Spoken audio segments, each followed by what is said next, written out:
তারেক রহমান সাহেবের ওই এক বক্তব্যে গণভোটে জয়লাভ করছে। যেই গণভোট আপনি মেনে নিয়েছেন, সবাই আইনের কথা বলেন, কিন্তু আপনি যেটা দলমত নির্বিশেষে বাংলাদেশ সবাই মেনে নিলেন, সব দল মেনে নেওয়ার পর গণভোটে গেছেন, এখান থেকে আপনি সরে যেতে পারবেন না।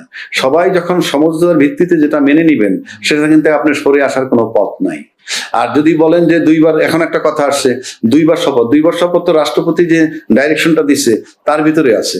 কেউ কেউ বলেন সংবিধানে দুইটা শপথ নাই, ওই সংবিধানের তো গণভোট আসে নাই। এটা তো জনগণের ডিজায়ার, সবার সম্মিলিত প্রয়াস, সবাই চাইছেন।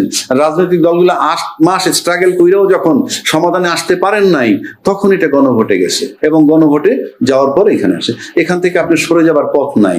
এখন যদি আপনি সরে যান, আপনি 2/3 মেজরিটি নিয়ে যারা ক্ষমতায় আসছেন, তারা যদি ভাবেন আমি মানলাম না, মানলেন না, নো ম্যাটার। বাংলাদেশে তো নতুন কিছু না। বাংলাদেশে এরকম এমন হইতে যে নতুন না, এটা পুরনো, এরকম অতীতে হয়েছে। আপনি মানবেন না, মানবেন না। আপনি জনগণের প্রতিশ্রুতি দিচ্ছেন যে এটা গণভোটে যাবে, হ্যাঁ জয়যুক্ত তুলে মেনে নিবেন। প্রতিশ্রুতি যদি না মানেন, না মানবেন। কিন্তু প্রশ্ন হচ্ছে, যদি এই প্রতিশ্রুতি আপনি না মানেন, তার যে কনসিকুয়েন্স কি হবে সেটা সময় বলবে।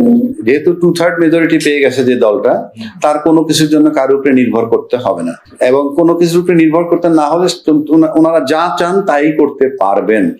এবং যা চান তাই করতে পারবেন, এর ভিত্তিতে যা চান তাই করেন, তার পরিণতি আমরা অতীতে যেটা দেখছি ভালো কখনো হয়নি।